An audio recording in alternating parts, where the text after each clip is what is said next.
नमस्कार, मैं हूँ दिल्ली के जंतर मंतर पर और जंतर मंतर पर आप बैनर पे देख सकते हैं अखिल भारतीय निजी आईटीआई संस्थान एवं छात्र संगठन प्रतिनिधि मंडल द्वारा जो है जिस तरीके से स्किल डेवलपमेंट की बात की गई थी, कहीं ना कहीं प्रधानमंत्री जी द्वारा उसको पूरा नहीं किया गया है।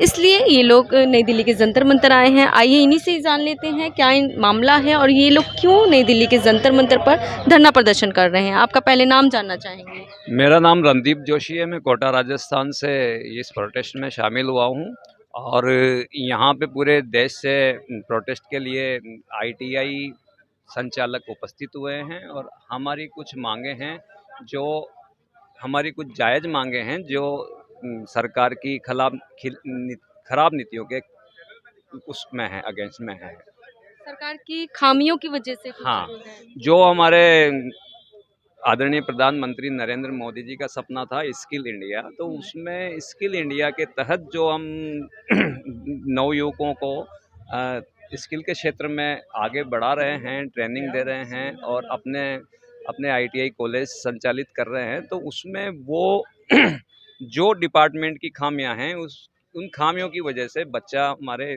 आईटीआई में पढ़ने रेगुलर नहीं आ रहा है। क्योंकि रेगुलर पढ़ने आता है तो उसको फीस भी देनी होती है, लेकिन अब सारे अधिकार पोर्टल पे स्टूडेंट को गवर्नमेंट के अधिकारियों ने दे दिए। वो फीस केवल फर्स्ट टाइम एडमिशन कराने आईटीआई कॉलेज आता है, उसके बाद उसकी परीक्षा का प्रवेश पत्र भी वो खुद अपने पोर्टल से अपनी एसएसओ आईडी से निकाल सकता है, अपनी मार्कशीट भी वो अपने एसएसओ आईडी से निकालता है। तो फिर वो लड़का पढ़ने नहीं आता तो स्किल में वो बिल्कुल जीरो रहता है और वो मार्कशीट थ्योरी पढ़ के और मार्कशीट प्राप्त कर लेता है। फिर वो जब प्लेसमेंट के लिए जाता है तो वो स्किल के मामले में जीरो रहता है, तो उसको प्लेसमेंट नहीं हो पाता। फिर वो सरकार को गाली देता है कि बेरोजगारी खूब है। तो ये गलत है।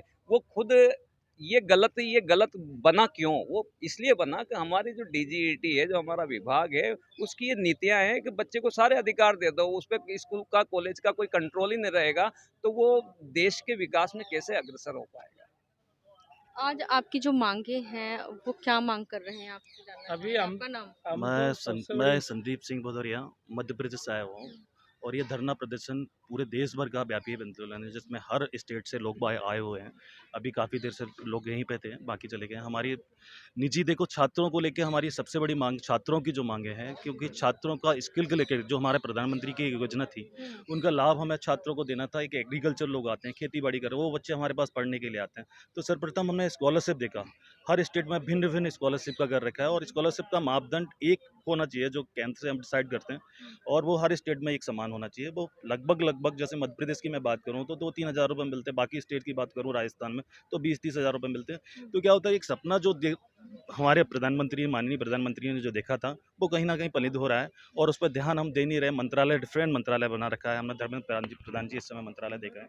कई बार हम लोगों ने मांग पहुंचाने की कोशिश करी, स्कॉलरशिप का मुद्दा हो जाता है। दूसरा, स्किल के लेके उन लोगों ने ऑनलाइन पोर्टल जिस तरह का बना रखा है, ऑनलाइन पोर्टल में उन्होंने क्या कर रखा है, मार्कशीटें सारी बाहर से निकल जाती हैं, एडमिट कार्ड बाहर से निकल जाते हैं, तो बच्चा हमारे पास नहीं आ रहा है। सारी चीज़ें, ज़रूरत की चीज़ें वो बाहर से ही पूरी कर ले, तो स्किल पढ़ने के लिए वो छात्र हमारे पास तक नहीं आ पा रहा है, ना स्किल ले पा रहा है, ना पढ़ पा रहा है ना। फीस का मुद्दा एक बार कर भी लें, 70% हमें अटेंडेंस देनी है, भारत सरकार के अनुसार हमें देनी ही पड़ता है जबरदस्ती, तो उसको छात्र को हमें बैठाना नहीं पड़ता है। हमारे पास मात्र वो 2 समय आता है और बाकी इसके लेकर रेगुलर हमारे पास क्लास में नहीं आ रहा। तो इसलिए संचालक हम लोग जो है इन मांग लेते हैं, उनसे मांग करने का प्रयास कर रहे हैं कि जो ऑनलाइन पोर्टल है, जो बच्चों को, छात्र को जो जरूरी चीज़ें हैं, जैसे एडमिट कार्ड है, कुछ जरूरी चीज़ें हैं वो है, जैसे मार्कशीट पर रोक दिया जाए, वो कॉलेज आके पहले अटेंडेंस चेक करे, अटेंडेंस है नहीं है।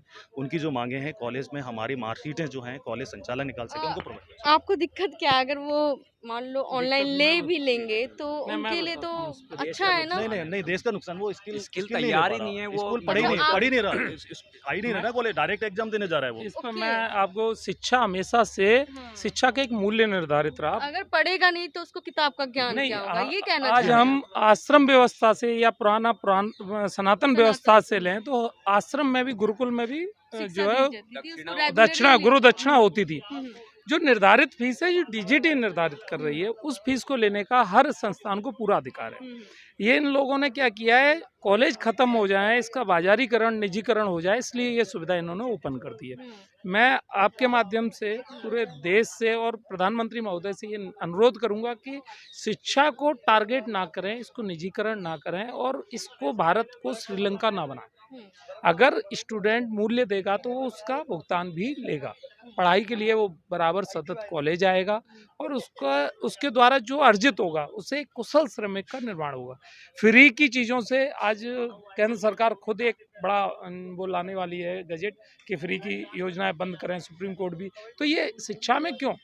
शिक्षा में हम लोग वैसे ही व्यवसाय नहीं कर रहे हैं, हम लोग शिक्षा की सेवा का कार्य कर रहे हैं और 70% की भागीदारी कुशल श्रमिक में निजी ITI संचालक ही निभाता है। उसके बावजूद भी हम लोगों को टारगेट किया जा रहा है, हमारी संस्थाएं बंद होने की। आप खुद बताइए, आपने कहा कि क्या है परेशानी। एक कॉलेज का रेंट होता है, उसके बाद उसमें बिजली के बड़े बड़े बिल्स होते हैं। सरकार के द्वारा आप लोगों को मदद नहीं मिलती है? कोई ग्रांट हम लोगों को नहीं दिया जाता और ना कभी दिया गया है। कुछ संस्थान थे तो आप लोग अपना पर्सनली मतलब पैसा लगाते हैं? हर संस्थान खुद स्वयं अपने खर्चे पर एक संस्थान को खड़ा करता है, कॉलेज खोलता है, महाविद्यालय खोलता है और उसमें शिक्षा के द्वारा उसका मैनेजमेंट चल सके, वो पारिश्रमिक लेने की फीस के द्वारा कोशिश करता है। अच्छा, बात की जाए, कुछ स्टूडेंट्स ऐसे भी हैं जो कि अपनी फीस नहीं दे सकते उनके हैं। लिए भी छात्र पर कोई दबाव नहीं है, बाकायदा स्टेट वाइज स्कॉलरशिप का प्रावधान है। उसमें भी गवर्नमेंट क्या करने लगी है कि छात्रों को स्कॉलरशिप देने लगी। तो छात्र क्या करता है, स्कॉलरशिप कॉलेज में जमा ना करना पड़े इसलिए अपने अकाउंट में भी हेर फेर करता है, जिसके लिए उत्तर प्रदेश सरकार ने उन छात्रों के लिए भी लेटर निकाला कि आप संबंधित कॉलेज में अपनी फीस जमा करिए। तो जब फीस है, उसकी छात्रवृत्ति जो मिलनी है गवर्नमेंट से मिलनी है, फिर क्यों ये शॉर्टकट? ये आवश्यक नहीं है। ये पूरे देश को खत्म करने की, शिक्षा को खत्म करने की बहुत बड़ी साजिश है। आपका नाम? मैं शैलेंद्र प्रताप सिंह, ITI महासंघ मध्य प्रदेश से और संयोजक इस अगर प्रतिनिधि इस पे सरकार संज्ञान नहीं लेती है तो आप लोग क्या करेंगे आगे? क्योंकि आप लोग तो खुद ही कहें तो अपने खर्चे से आ रहे हैं, कोई आपको सहयोग नहीं मिल रहा है गवर्नमेंट की तरफ से, क्या करेंगे आगे आप अब लोग? इस पर जैसे कि क्या पिछली और संगठन भी आप लोगों के साथ जुड़ रहे हाँ, हैं? पूरे मध्य प्रदेश के ही नहीं, मैं मध्य प्रदेश से हूँ, पूरे देश के जो ITI संचालक संगठन है, जिसमें राष्ट्रीय, प्रादेशिक और जो क्षेत्रीय, ये सभी मिलके एक विशाल पदयात्रा या आंदोलन जो भी हो सकेगा हम भविष्य में करेंगे और राष्ट्रव्यापी होगा। पिछली बार हमारी 8 स्टेटों ने मिलकर मध्य प्रदेश से और दिल्ली तक पदयात्रा की थी। यही समय था दीपावली का, तब गवर्नमेंट ने जब घेराव किया तो उन्होंने 2 मांगों को माना था, बाकी मांगों पे सहमति बना के आज तक नहीं मांगी। यानी कि आप ये कहना चाह रहे हैं कि कहीं ना कहीं सरकार पर आंदोलन से जो है दबाव पड़ेगा और वो आपकी मांगे मान लेगी? जब सरकार ऑथेंटिक कार्य नहीं करेगी तो मजबूरन सभी को आंदोलन का रास्ता अपनाना पड़ेगा। हम लोग शिक्षक वर्ग से हैं, शिक्षा का कार्य करते हैं, तो हमेशा ही हम लोग अहिंसा रूप में ही करें। अहिंसा रूप में पदयात्रा होगी गांधी जी की, या तो उसके माध्यम से या आंदोलन के माध्यम से अपनी मांगे रखें।